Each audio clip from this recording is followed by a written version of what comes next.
ಕಸ ತುಂಬಿಸ್ತಾ ಇದ್ದ ಟ್ರ್ಯಾಕ್ಟರ್ಗೆ BMTC bus ಒಂದು ಗುದ್ದಿದೆ. ಇದಾಗಿರುವಂಥದ್ದು ಬೆಂಗಳೂರಿನ ಕಾವೇರಿ ಥಿಯೇಟರ್ ಜಂಕ್ಷನ್ ಬಳಿ.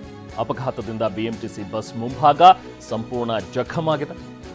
ಬೆಂಗಳೂರಿನ ಕಾವೇರಿ ಥಿಯೇಟರ್ ಜಂಕ್ಷನ್ ಬಳಿ ನಡೆದಿರುವಂತಹ ದುರ್ಘಟನೆ.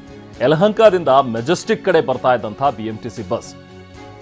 ಇದಕ್ಕೆ ಕಾರಣ ಬಹುಶಃ ದಟ್ಟವಾದ ಮಂಜು ಅನ್ನುವಂಥದ್ದನ್ನು ಹೇಳ್ತಾ ಇದ್ದಾರೆ. ಯಾಕಂದರೆ ವಿಸಿಬಿಲಿಟಿ ತುಂಬ ಪುವರ್ ಆಗಿತ್ತು, ಗೊತ್ತಾಗಲಿಲ್ಲ ಡ್ರೈವರ್ಗೆ. ಸೊ ಹಾಗಾಗಿ ಕಸ ತುಂಬಿಸ್ತಾ ಇದ್ದಂಥ ಲಾರಿಗೆ ಬಿಎಂಟಿಸಿ ಬಸ್ ಇದು ಡಿಕ್ಕಿ ಹೊಡೆದಿದೆ ಅನ್ನುವಂಥದ್ದನ್ನು ಹೇಳಲಾಗ್ತಾ ಇದೆ. ಈ ದಟ್ಟವಾದ ಮಂಜು ಆವರಿಸಿದ್ದರಿಂದಾಗಿ ಆ ಟ್ರ್ಯಾಕ್ಟರ್ ಕಾಣಿಸಿಲ್ಲ.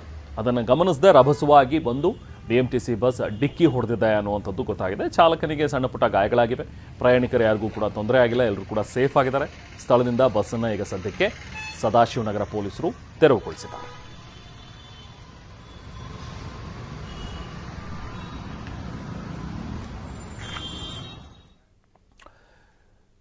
ಇನ್ನು ಹಿಟ್ ಅಂಡ್ ರನ್ಗೆ ಇಬ್ಬರು ಮಹಿಳಾ ಕಾರ್ಮಿಕರು ಬಲಿಯಾಗಿರುವಂತಹ ಘಟನೆ ಬೆಂಗಳೂರಿನಲ್ಲಿ ನಡೆದಿದೆ. ಇಲ್ಲಿನ ಹೊಸಕೆರೆಹಳ್ಳಿಯ ನೈಸ್ ರೋಡ್ ಜಂಕ್ಷನ್ ಬಳಿ ನಿನ್ನೆ ಸಂಜೆ ಆಗಿರುವಂತಹ ಅಪಘಾತ ಇದು.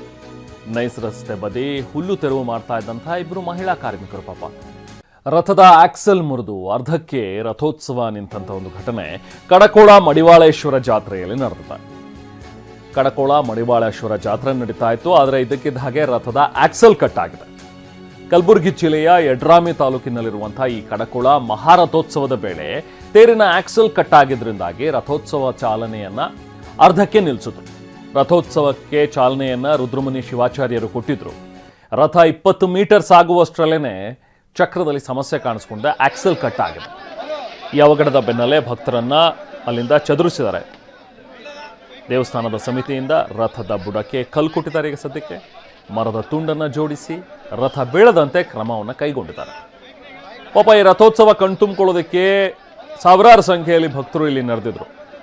ಅವರೆಲ್ಲರಿಗೂ ಕೂಡ ನಿರಾಸೆಯಾಗಿದೆ.